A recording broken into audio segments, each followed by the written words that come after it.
Hola, ¿qué tal? Muy buenas noches, tengan todos ustedes. Qué bueno que están en Tepanclato en vivo, programa por internet de la revista Tepanclato, difusión del arte y la cultura. Hoy nos acompaña el licenciado Francisco de P. Mendoza, pintor mexicano, con el tema Bajo el polvo del olvido. Quisiera darles rápidamente nuestro correo. Pues ustedes pueden sugerir algún tema en este día o todos los días que ustedes nos estén viendo. En nuestro correo es tepanclatoenvivo@hotmail.com. Nuestro número telefónico es 55648373. Quisiera presentar rápidamente, que ella misma se presentara, nuestra compañera y amiga que siempre nos hace favor de apoyarnos en este programa de los miércoles de Arte y Cultura, puesto que es la que sabe y realmente la que está empapada, es la presidenta de la Asociación de Pintores de la Escuela Nacional de la ENAP de Artes Plásticas, es la actual presidenta, y voy a pedir que se presente como cada 8 días. Maestra, por favor. ¿Qué tal? Buenas noches. Como todos los miércoles, estoy muy contenta. Bueno, no hay miércoles que no esté contenta, pero especialmente porque está con nosotros el licenciado Francisco de P. Mendoza, que es nieto de un notable pintor mexicano, del cual él nos va a platicar esta noche. Esta hora es para él, para que él nos platique sobre la vida y obra de su abuelo. Buenas noches, Francisco.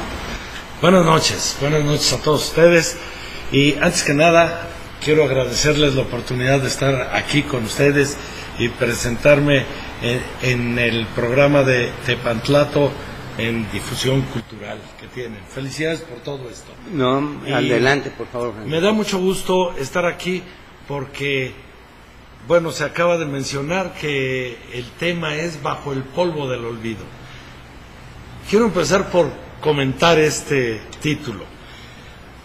Hace un año se hicieron 2 exposiciones, una en Monclova y otra en Saltillo, y le pusieron Bajo el polvo del olvido.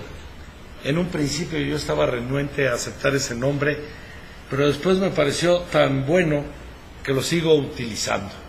Mi abuelo, efectivamente, y por desgracia, está bajo el polvo del olvido, no en el arte.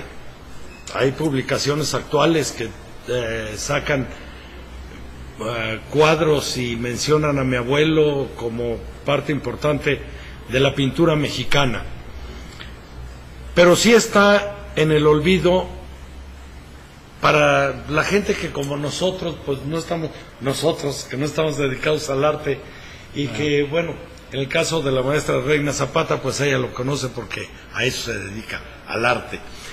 Bueno, Bajo el polvo del olvido, a mí me compromete ese nombre, me compromete para quitar el polvo. Necesito ahora un sacudidor para poderle ir quitando el polvo.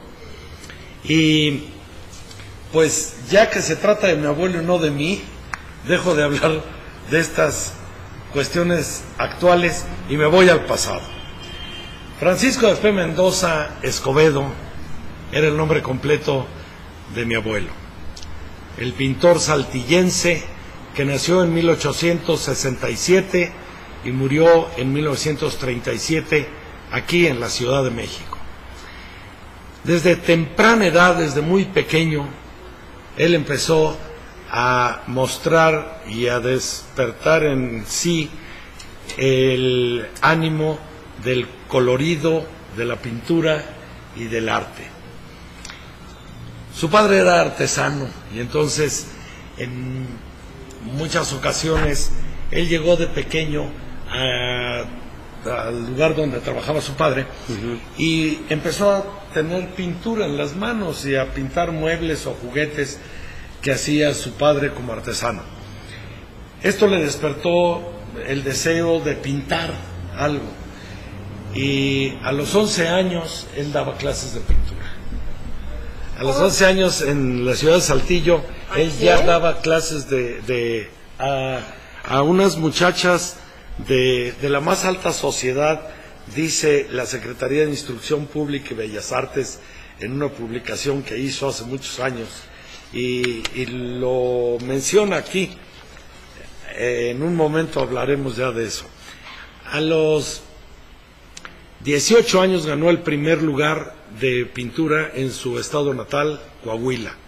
Fue becado con 30 pesos para estudiar en la Ciudad de México y a los 21 años sacó el primer lugar nacional y fue becado a Europa, que los países importantes en ese momento para el arte era Francia e Italia. Él tuvo la suerte de ser becado a París y llegó a París al Instituto Julián, que era la máxima casa de estudios al respecto. Él tuvo una beca de 50 pesos y con esas fue a estudiar Europa. ¿Mensuales? Aquí, afortunadamente eran mensuales. Sí, eran mensuales. Una cantidad que pues difícilmente podemos evaluar si era suficiente o no. Pero él estuvo allá y estudió varios años en Europa. Pero esa pensión solamente la gozó de enero de 1890 a mayo de 1891, porque suspendieron todas las becas al extranjero. Entonces, en lugar de llegarle a él su giro postal de la mensualidad de la pensión, le llegó un telegrama diciendo que estaba cancelada su beca, igual que la de todos los que estaban en Europa. Afortunadamente él podía seguir viviendo porque un cuadro lo podía vender, pero los pobres que estaban becados en España en lenguas españolas o en historia, en alguna otra cosa, lenguas francesas, pues tuvieron que regresar como pudieran. ¿Es él, verdad, Francisco? Ahí tenemos a mi abuelo, sí. Este es el retrato de la portada de la publicación que mencioné hace un momento de la Secretaría de Instrucción Pública y Bellas Artes. Ahí está en su época, en su última época parisina, porque 3 viajes hizo a Europa.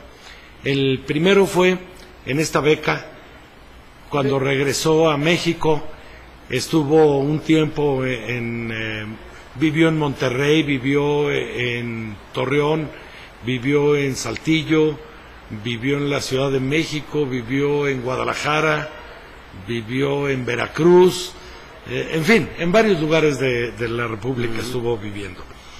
Y decidió regresarse. Regresó y se fue a estudiar a Holanda, a Alemania, a Italia, a España. Y bueno, en Portugal le ocurrió algo simpático, que no había relación diplomática con los reyes de Portugal, y el gobierno de México lo nombró representante del gobierno de México ante los reyes de Portugal. Esto cambió su vida. Claro. Empezó a tener una vida palaciega, a tratar con los reyes de Portugal, le otorgaron un escudo a mi abuelo, y bueno, su vida cambió. Regresó a la Ciudad de México, regresó a la República Mexicana, y en esa época Francisco I. Madero le encargó hacer un cuadro que es un tríptico. Ese cuadro es un tríptico que representa la entrada de Francisco I. Madero, después el combate y después la toma de la plaza de Ciudad Juárez, que fue el primer hecho sangriento de la revolución, la primer batalla de la revolución. Así es. Y en ese momento, y con motivo de la alegría que le dio Francisco I. Madero ese cuadro, representado en 3 partes, le pidió que se fuera a Francia y que estudiara la parte administrativa de las escuelas de arte para que viniera a México a establecer todos esos sistemas. Estando mi abuelo en esa comisión, mataron a Francisco I. Madero y se acabó la comisión. O sea, siempre. Sí, se quedó otra vez allá, pues a ver cómo regresaba.